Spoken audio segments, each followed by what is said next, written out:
Finally, after weeks of preparing, we are finally done. I have finally moved to a different house. Now, I didn't tell you guys about this because I was just way too busy with packing. So that is what caused the delay in my videos. And I just want to say to you all, I'm sorry for the delay. But I hope you guys can understand that packing has been very, very busy. Now, with all that stuff out of the way, let's go on to the actual video. Today, we will be covering Forsaken. What is Forsaken? What do you do in Forsaken? And what is the lore behind Forsaken? We will be covering all of those in today's video. So sit back, relax, and let's get straight into it.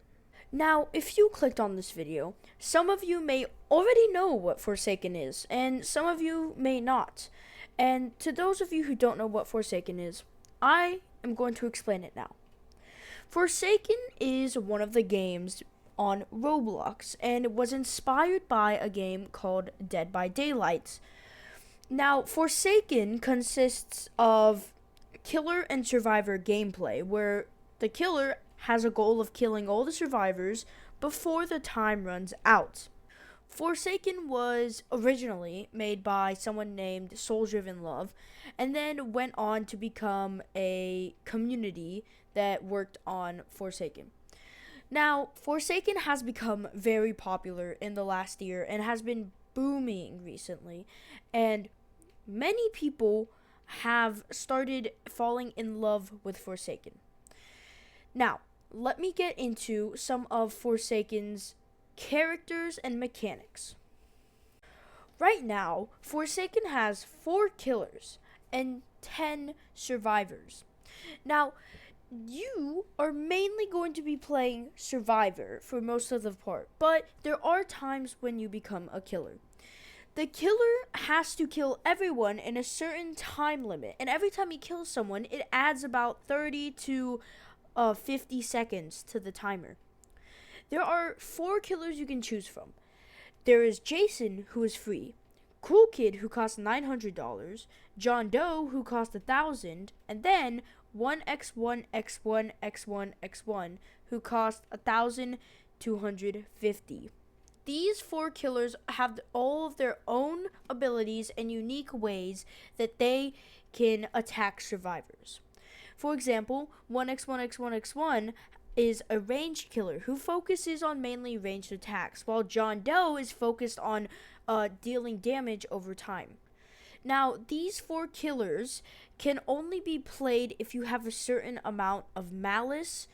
Once you have the highest malice in the server, you will then be able to play. Now, let's go on to the survivors. Survivors. There are 10 of them that you can currently play, which is a lot more than killers, but more people do play survivor. Now, let's start with naming the survivors. There is 4 survivors that are currently free. Noob.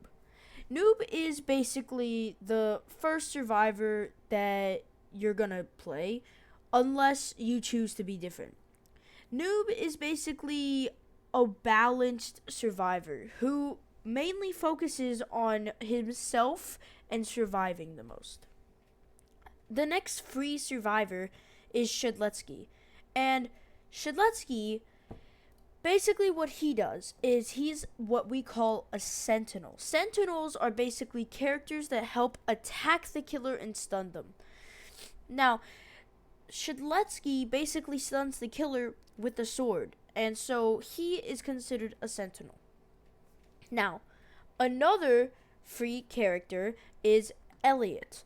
Elliot is a support character, and support characters are characters who help other survivors out. Now, Elliot is a support character because he puts out pizza for people to eat and can restore health. Next, we have Guest. Guest is another one of the Sentinels. And as you remember, Sentinels are people who protect survivors. Now, Guest has a block ability, so he can literally tank a hit, and then a punch ability to stun the killer, and then he can charge at the killers, and he is most likely the best Sentinel there is. Next, we have 007 and 7. 007 and 7 is another survivor who mainly focuses on himself, but can, if played correctly, use to help distract the killer from others. 007 and 7 can basically just summon a clone to help distract the killer from finding him or other things like chasing, and can be used to trick. He also has a teleport ability which teleports him to the farthest spawn. Now, next we have Chance. Chance is for people who love gambling. Now, gambling, yes, I will admit, is risky, and that's his whole point. If you lose, you get weakness. If you win, you get stacks of his abilities. Weakness basically just says that you have to take more damage. So instead of taking, let's say, 20, if you have weakness 1, you'll take 25 or something like that. His abilities are reroll, shoot, and hatfix. Reroll allows Chance to reroll his health to either make it higher or lower. Next, he has shoot, and this is what makes Chance a sentinel. Chance basically just shoots the killer straight up. Now, Hatfix. Hatfix is after he gets 3 stacks of reroll and shoot. Hatfix basically allows him to reset his weakness counter, which can be good because if the killer gives you weakness, then you can reset his weakness. Our next character is Taff. Taff is the most recent character added to Forsaken. Taff is a supporting character. He is not a sentinel because he doesn't directly stun the killer. Taff basically puts down a bomb that will disorientate the killer, but he doesn't stun him. Taff also has a tripwire where when the killer steps through it, it shows their aura and slows them down. The next survivor is Builderman. Builderman is yet another support. He doesn't stun the killer, but he can place down sentries to slow the killer. He can also place down healing stations, which allows him to heal other survivors. Dusik is yet another support type. He does not stun the killer, but he does have an ability that allows him to slow the killer with a zap. He also has an ability to form a protective shield around a survivor, and basically it gives them protection. Next, we have Two Time. Two Time is the last sentinel, and Two Time can only stun the killer on certain conditions. Two Time has his dagger ability. His dagger ability works 2 different ways. If he hits the killer from the front, the killer only gets helplessness and slowness, which just makes him slower. But if Two Time hits him from behind with those devious back shots, then the killer is then stunned. Now, Two Time can pair his dagger ability with his crouch ability in order to enable more damage dealt, longer lasting effects, and longer lunge to his dagger. And finally, Two Time can revive. If Two Time hits the killer enough times with his dagger, then he can officially revive after he gets hit. Just make sure that the killer is nowhere near your revive spot. So, that was all the Forsaken killers. Now, we can go ahead and move on to Forsaken lore. Hey guys, future cows here. I just want to tell you, I don't know why, but I got really focused in this part and really serious when I explained this lore.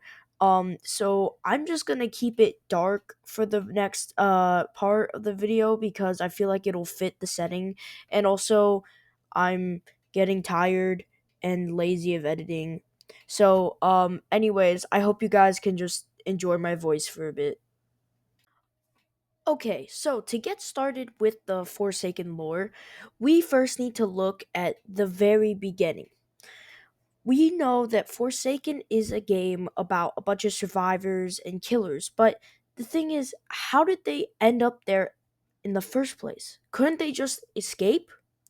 Well, the thing is that there is this entity, this godlike being called the Spectra or the Spectre, and he is responsible, or it is responsible, for kidnapping all of these killers and survivors and putting them in these death matches. Now, not much is known about the Spectre, but what we do know is that they have made it so that we cannot escape these death games, and we have to find out a way to survive. In Forsaken, there are other things like clans, and one of these clans or cults is the Spawn. The Spawn is basically an entity that is worshipped by the cult, and people like Two Time and Azur are part of that cult, and that cult believed in the ability to revive, in which it was all a hoax eventually found. And Two Time's ability was only able to happen because the Spectra gave Two Time the ability to revive to further make the people who are in the cult believe that it was real and giving them false hope. So, that was the end of the Forsaken lore. And I know it may have been a bit short, but that's because it's really hard to find these stories that you can tell. And so, with that being said, I want to thank you for watching this video. And I want to say sorry for the delay of videos. And I want everyone to have a nice day. See you in the next one. Shimmy yeah, shimmy yeah, shimmy yeah. Drink. La la la. Drink. La la la.